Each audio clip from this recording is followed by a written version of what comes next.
Thank you very much. Well, now, Australia has always been ashamed of its penal history. As well it should. It is disgusting. Years ago, people were sent here from Great Britain, served out their sentence and then weren't allowed to go back home. They had to stay here. Now, today we're much kinder, and if you come over here and are convicted of a crime, then you get to go back home after your time in prison, whether you like it or not. Now, the New Zealand Prime Minister, Jacinda Ardern, doesn't like that arrangement and had no trouble telling our Prime Minister, Scott Morrison, during the Australia versus New Zealand press conference in Sydney on Friday. She says that many of these New Zealanders have lived here so long they're Australian. Now, Scott Morrison says this is not in the national interest. And fair enough too. Apart from Russell Crowe, Keith Urban, John Clark, Lord, Sam Neill, Alan Bro, Tony Martin, Split Ends, Rebecca Gibney and Lamingtons, when have we ever treated anything from New Zealand as Australian? And you know who I blame for all this? Well, do you? The Dutch. If William Janzoon had bothered to circumnavigate the whole of our coastline back in 1606, he might have included New Zealand as well. And we'd all be one country now and deportation wouldn't be an issue. There'd be no jokes about Australian or New Zealand accents because we'd all sound like Rutger Hauer. There'd be windmills everywhere, so no problem generating clean power, and we'd all love each other and be relaxed about things because of the legalised prostitution and opium. But no. William Janzoon, probably whacked out on Cooge, couldn't be bothered finishing the map. Looked at the top bit, thought, oh, well, it's probably half submerged, like back home, I'm off, see you later. So thanks a lot, Holland, for driving a wedge between Jacinda Ardern, one of the most loved world leaders in the world, and Scott Morrison, one of the most Australian leaders in this country. So come on, let's all boo the Netherlands. Everybody, come on. Yes. Fair enough too. Well, coming up a little later on, racism in our hospitals over the coronavirus, with medical staff of Asian appearance targeted by patients. We talk to a doctor who may have the solution. Oh, I don't want to say what it is just yet, Shaun. Let's save it for later on. Yeah, no, that's a very, very good idea. Also, in response to News Corp's claim that ABC is out of touch with ordinary Australians, we speak with 17th century French fabulous Jean de La Fontaine in another language about how to glaze a partridge. Eh bien, Shaun, c'est tout simple. Vous prendrez d'abord un grand pot de miel de fourmi et puis...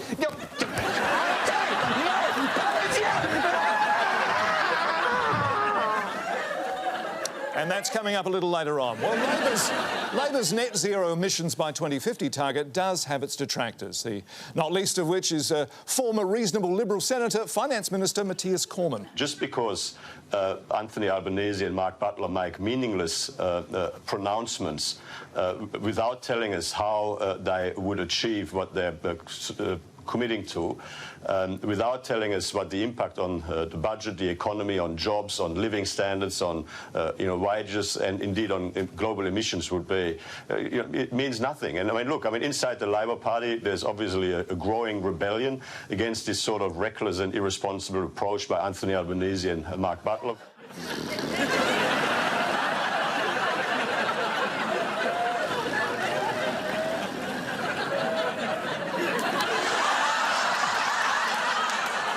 Thank you. Spokesborg for Matthias Cormann, Darius Horsham. Is he right? Of course he's right. Matthias is always right. Well, he wasn't right when he supported Peter Dutton in the leadership spill against Malcolm Turnbull. Oh, no, he wasn't right then, but that's... And he wasn't right when he accidentally supported Pauline Hanson's motion that it's OK to be white. Yes, he got that wrong as well. And look, and he was a little off when he sang 99 Luftballons with Nina that time. We have it here.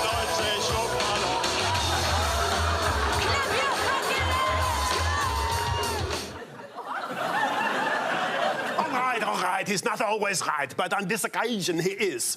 You can't commit to something when you don't know whether you'll have the money to pay for it. What about the 158 million three-stage tax cut package you promised before the last election, stage 2 of which won't kick in until 2022-23 and stage 3 in 2024-25? You don't know what the economy will be like in 4 to 7 years. You don't even know whether you'll be in government by then. Shaun, don't shit on my leg and tell me it's a pound kicking. They are two completely separate, different things. One is a thoughtful guesstimate based on what might happen if everything goes our way, and the other is an irresponsible pipe dream based on hope for the future. Matthias's point is that you can't look at a problem regardless of the cost and say, okay, whatever needs to be done, we'll commit to it.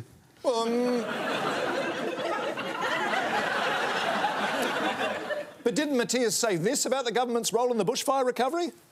There was a very clear, in their minds, a very clear commitment to do whatever needs to be done. Shaun, you're being an economic girly man. None of us can predict the future. Things happen. Arsonists light fires. A Chinese man eats an armadillo. Peter Dutton doesn't turn out to be as popular as we all thought. Yes, but Listen, if I had a time machine or some sort of translucent electrical sphere I could use to travel across the fourth dimension, I would encourage everyone in the cabinet to go back 40 years ago and listen to when those hippie scientists first warned us about the climate change. We could come back, formulate some sort of climate change policy, Malcolm would still be Prime Minister, and Matthias wouldn't look so miserable all the time. Darius Horsham, many thanks. Fantastic. But I would like to defend the Prime Minister, Scott Morrison, if I may. Sorry, I don't understand. Why, in what way is Scott Morrison like Benny Hill? Well, having been criticised for his tardy response to the bushfire crisis, the PM went on the front foot this week, declaring a coronavirus emergency in Australia before there even was one. And this sort of preemptive approach is not new to this government. Last year, Treasurer Josh Frydenberg declared a budget surplus before there was one. But the thing about the coronavirus outbreak is that it's the perfect emergency for Scott Morrison because the desire to travel overseas in the middle of it is inherently reduced. Having said that, I'm not sure his advice on beating the coronavirus is medically sound. We'll get through this. We always do, and we do it by sticking together. So what is this plan, or more accurately, collection of paper held together with a small bulldog clip? Well, according to this newspaper report... newspaper report. Sounds so quaint, doesn't it? According to this newspaper report, it's a guide for states and territories to get ready to provide fever clinics and quarantine areas if there's a community outbreak. And which areas will get these fever clinics and quarantine areas? Well, according to these documents, that will depend on how marginal your seat is.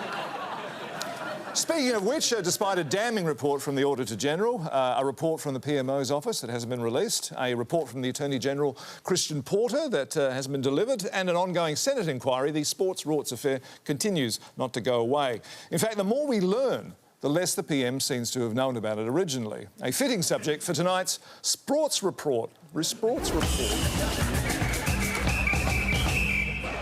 Dramella Burt from the PMO. 136 emails between Bridget McKenzie's office and the PMO about sports grants, the last being from Bridget herself to the PM himself, one day before the election was called, enclosing pages from the colour-coded spreadsheet and recommending grants, 73% of which were not recommended by Sports Australia, which were next day, when the government was in caretaker mode, sent to Sports Australia in a letter backdated a week before. What's your point? Well, my point is that these sports rorts stink to high heaven. In fact, it's worse than that. According to Labor's Chris Bowen... It stinks from high heaven.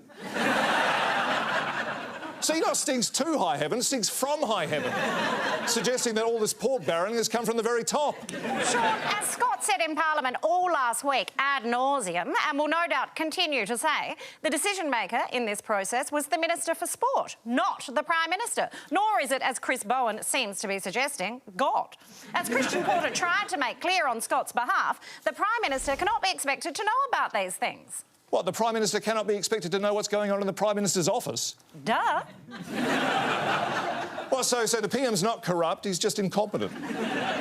All right, I want to ask you about the PM's meeting with Jacinda Ardern. Oh, yeah. All right, now she thinks New Zealanders who have lived over here for many years, paid their tax, an NDIS levy, should be entitled to make claims. Shaun, it's bad enough when actual disabled Australians use the NDIS. The last thing we want is disabled foreigners taking advantage of our generosity. Rest assured, though, that any money not claimed, thanks to our Kafkaesque administrative system, is going to a good cause. What, a surplus? Well, thanks to diseased Chinese and hard-to-please overseas tourists who think they're a bit too good to holiday in a pile of charcoal, we've had to dip into it. The whole point of having a surplus is that you don't dip into it. Yeah, well, you seem quite happy to dip into your surplus Kyoto credits when it suits you.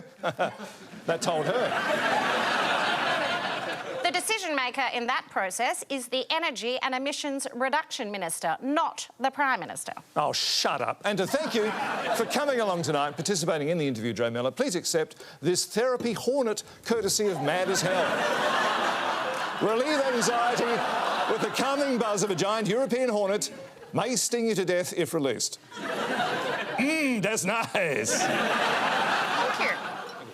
To ourselves now, and Australians love to see the little guy win. And when it comes to underdogs, you don't get much more under or dog-like, as in politically rabid, than the ABC, which I'm pleased to say has scored a landmark win by overtaking news.com.au as Australia's most popular digital news site. And when you look at the quality of the stories on news.com.au that Auntie has been up against, bikini model flaunts booty floors, the $60 fridge storage trick, I grew up in a lesbian commune, J-Lo's bikini picture goes viral, game show erupts over rude clue, speeding pig video perplexes internet, Kylie Clark flaunts ripped abs after split, Steven Spielberg's daughter a porn star, former porn star defends weight loss snap, dads on what sex after baby is like, plus, of course, Lewis Capaldi's pubic hair confession and Alan's black cat lollies now come in own bag. Yes, it's a victory to be proud of, isn't it? So, a round of applause for ourselves, I think, ladies and gentlemen. Absolutely. And now some booing, because we're getting a bit too full of ourselves. Just some booing. And if you've just tuned in, I did ask the audience to boo just then, I swear. Now, if you're going to do an infomercial for extremism, I think it'd probably go a little bit like this. I mean, terrorism comes in and extremism comes in many different flavours and many different colours. And while the Prime Minister makes extremism sound like ice cream, Home Affairs Minister Peter Dutton made it sound slightly less delicious when he said that there was a need to deal with left-wing lunatics. So, more bad news for the ABC there. Head of Culture in the Home Affairs Department, Brian Pegmatite. If, as Mr Dutton says, right-wing lunatics or left-wing lunatics are a threat to our country, wouldn't that threat disappear if we had a minister capable of outsmarting lunatics? What? Well, how stupid are we if lunatics are a threat to us? Look, it's just what ASIO is telling us. Our intelligence has got nothing to do with our stupidity. Yeah, but when Mr Dutton says... Have you seen the laytest news poll? Scott Morrison's approval rating is still trailing Anthony Albanese as preferred leader. Well, it's only by percent. It's still enough, Shaun. You seem very troubled by it. Oh, no one enjoys seeing their leader being loathed and despised by an ever-burgeoning proportion of the electorate intent on punishing the party for his transgressions and throwing an otherwise good government out of office unless they do something about it. Well, he has narrowed the gap. Appalling, multiple transgressions and errors of judgment that Australians won't forget because they keep being brought up time and time again, don't they? Well, they do seem to be, yes. Like the Hawaiian holiday. Yes, but he's narrowing the gap, though. He's narrowed the gap, though, by 2 points, given everything that's been going on. No surplus as promised, nearly charging coronavirus evacuees $1,000. Those 136 emails linking his office with the sports rorts affair. Yeah, I know, yeah, but despite all that, he's only 1% away from Albo. You've got to admire that. Yes. He's good. Well, thanks for your time, Brian. My pleasure. Where is it? Of course, the last thing we want to do on this show is be unfair to Peter Dutton.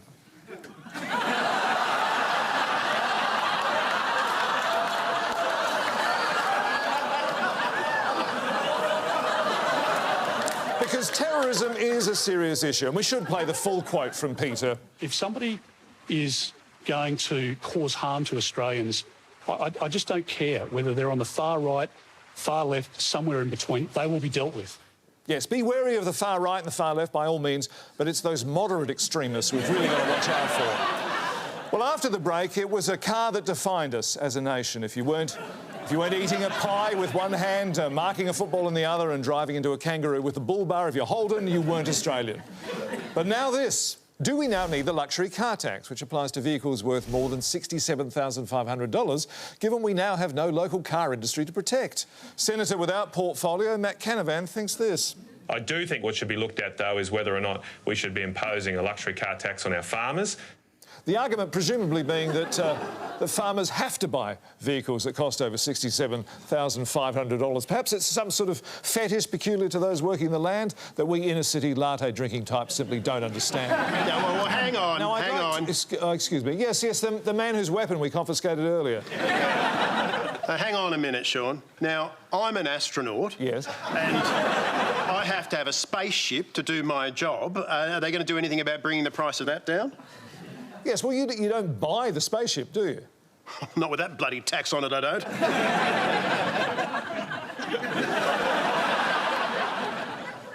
Yeah, well, what do you think about anything generally? Send your thoughts to the ABC because they like that sort of thing, and you could be in the running to win a Peter Dutton boutonniere with hidden microphone and camera to spy on even your closest friends.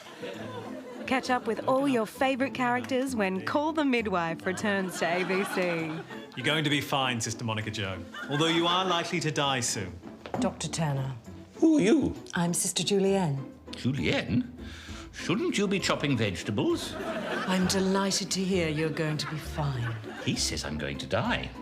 You're a glass half empty one, aren't you? Who can that be? At 2 o'clock in the afternoon. Can I help you? Come in. Let us help you. You'll be fine. Although you could die soon. Wait, please. Let us help you. Wait, there's no need to be frightened. I'm just trying to help. Please let us help you. Something's obviously on your mind.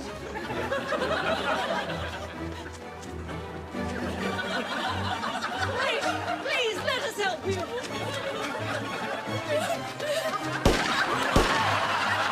Wait! There's nothing to be afraid of. I am just trying to help. Please let me help you. Sister! Sister! What is it?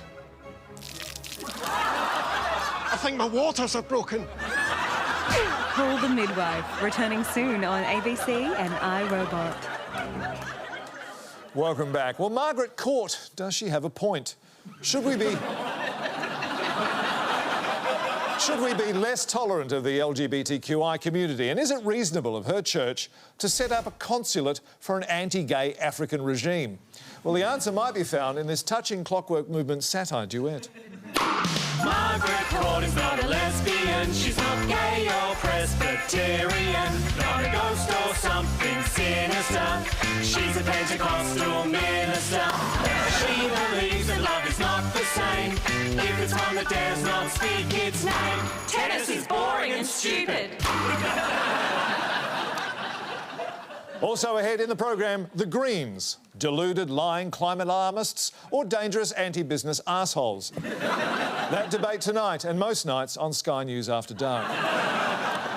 Well, Friday saw Energy and Emissions Reduction Minister Angus Taylor put more flesh on the bones of the Coalition's technology-led emissions reduction skeleton, announcing plans to shift investment from wind and solar to new technologies as part of a bottom-up strategy to reduce emissions by 2050.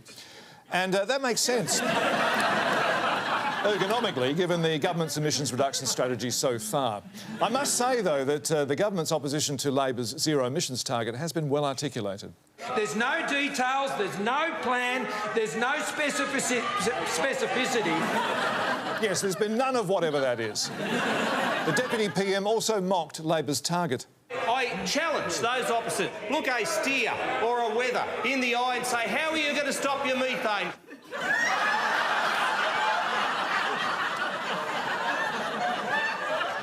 And I think they should, because they get a more direct answer than they would from Michael McCormack. But on this, how are our emissions going? if you'll excuse the question. Well, according to this voiceover, they're 13.1% below 2005 levels. Which is? Not fast enough, warn experts, who estimate at this pace it would take Australia 230 years to achieve net zero emissions.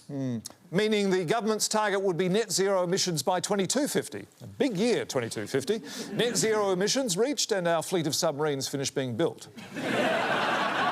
I look forward to it. And as for our Energy and Emissions Reduction Minister, we know, and if we don't, here's a newspaper graphic, that the AFP has dropped its investigation into Angus Taylor's use of allegedly forged documents, despite the fact they didn't even interview him. And I think this was a missed opportunity to completely exonerate Angus, because as we do know from his undeclared business interests, his intercession on behalf of his brother over poisoned grasslands, liking his own tweets, misrepresenting our CO2 emissions at the Madrid Climate Summit, and being completely wrong about being at Oxford University with Naomi Wolf, if you're looking for a reliable account of what's gone down, then Angus is your man. Well, spokesperson for Angus Taylor, Sammy Twerb, does Angus have no intellectual curiosity as to how a document containing false information ended up in his office, which he then attached to a letter to the press and signed his name to? No. Some things are just beyond our comprehension, Shaun. They just are. Can we ever really understand a tree or a flower or the beauty of a sunset? No, we just see these things and accept them. So the allegedly forged document is just one of nature's many miracles? It just happened. Let's move on. Well, look, if we assume that the allegedly forged document just came into being spontaneously, how did it end up on Angus's desk? Oh, if 3 children in a grotto in France see the Virgin Mary, do we ask them where she came from? No, we just believe them and use the information that some higher force has provided to smear a Lord Mayor. Well, look, did someone give him the document? He must remember. Our perceptions are fallible, Shaun. The fact of the matter is, at the beginning of time, stuff just came into existence. And it's the same with this document. There might be an alternate reality where there is an explanation. I don't know. Like Angus, I don't have all the answers. Or indeed, any answers. And that is where we must leave it and focus instead on affordable energy and pretending to reduce our emissions. All right, though, but you are suggesting, though, a parallel world where Angus Taylor might be interested in where the allegedly forged document came from.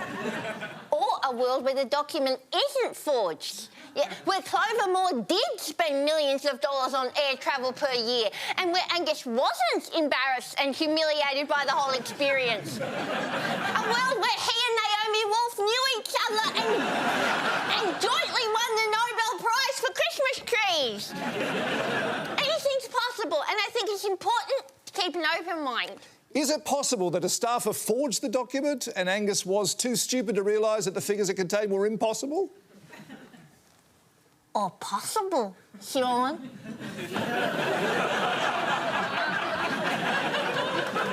Thank you, Sammy Twerb. In news just to hand, a stabbing in an outer Adelaide suburb and an ambulance has left a young man in hospital with leg injuries. Bavina Jixwax is there. Bavina. Yeah, that's right, Shaun. At around 1:30 here this afternoon, a gang of 4 youths attacked another young man, Doug Clump. You live, after a fashion, near the crime scene. Yeah, that's right. I was just putting my trousers back on, you know, and cleaning up, and I heard this shouting and, yeah, stabbing. Broad daylight, it's not what you want, is it? You'd prefer these stabbings to take place in the dark? No. Cloudy conditions or dusk or something? You want these gangs to be carrying light meters with them? No, that's not it. Well, then why are you so upset about it happening in broad daylight? Well, it's just you don't expect it, you know. You think you're pretty safe in the middle of the day. Whereas if you were stabbed in the dark, you'd think, well, fair enough, I deserve that. No, it's just, broad daylight. It's pretty... Brazen? Yeah, brazen. Do you know what brazen means? No. You often use words whose meaning you don't know. Yes. Like what? Postulant, concomitant, bucolic. But you're concerned about the boldness and the audacity of the attack. Yeah, that's right. Yep. You'd like armed assailants to be more demure. Yeah, demure, definitely. Well, for future reference, this interview has been humbling for you. Oh, cheers. Thanks very much. I resign. Back to you, Shaun. Thank you, Bavina. Well, watch out, Scott Morrison. The Deputy PM has learned a thing or two from you about being able to ramble on in front of the press without drawing breath so that no short, usable soundbite is available for the evening news. Here's Michael McCormack's, for want of a better word, answer to a question about the budget surplus. Yes, a surplus is a number that I know that is important to get the books back in balance, and that's what we've done. Labor, they would know what the definition of a surplus was. I mean, they haven't produced one since 1989 when Cher was singing If I Could Turn Back Time. And of course, we all remember that vision of her on that Navy ship. I mean, and there you go again. Labor didn't even build a Navy ship, and they had 6 years of opportunity. Didn't give a shit. Didn't give a shit at all about making sure that we built the infrastructure to increase defence capability. If Labor could only turn back time, who knows what might happen. Wow. He's even more impressive than Scott. That stream of consciousness, beat poet quality is rare in somebody not on acid. Isn't it? Professor of Semiotics and Semantics and holder of the Roland Barthes Chair at Box Hill Tafey and Orbspider. But what did his answer actually mean? Fascinating question, Professor Shaun. Michael McCormack is asked about the surplus, to which he responds... A surplus is a number that I know that is important to get the books back in balance. And he's right. It is a number that's important. But, of course, a surplus is more than we need to bring about a balance. A balance is achieved by having a number exactly the same as the deficit. So, when he says he knows, he, of course, doesn't. All right. And when he says this... Labor, they would know what the definition of a surplus was.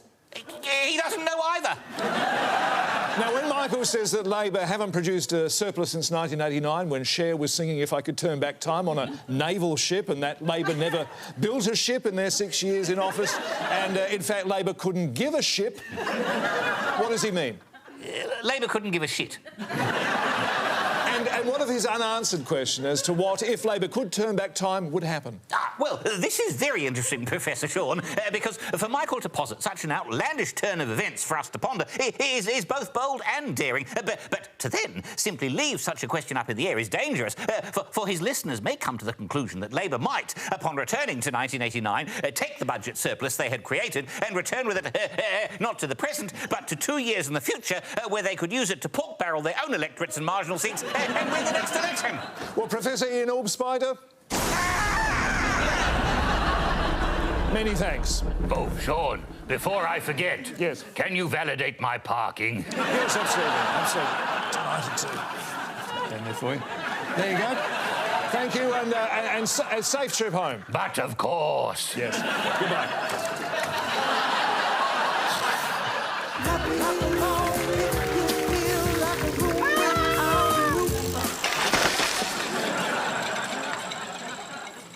Well, not coming up, because black comedy is on in a minute. Prince Andrew quickly puts his clothes back on when he spots the Queen. And Pauline Hanson's attitude to the Olympics, pretty much as we all expected. Send the Olympics back to Athens. And finally, when asked about the $10 million taken from a regional sports fund and spent on this North Sydney pool, our Prime Minister, Scott Morrison, split a very interesting hair. Well, when I announced that program, I said it was Australia-wide. That's what I said. And it's supporting community facilities all around the country, and that is a community facility in Australia. But so it was consistent with the announcement I made at the time. The upgrading pools aspect was specifically for rural and remote areas of Australia. That was a statement the department said. I'm going off what I said. Yeah, I'm beginning to go off what he said too. Goodbye. Giant baby.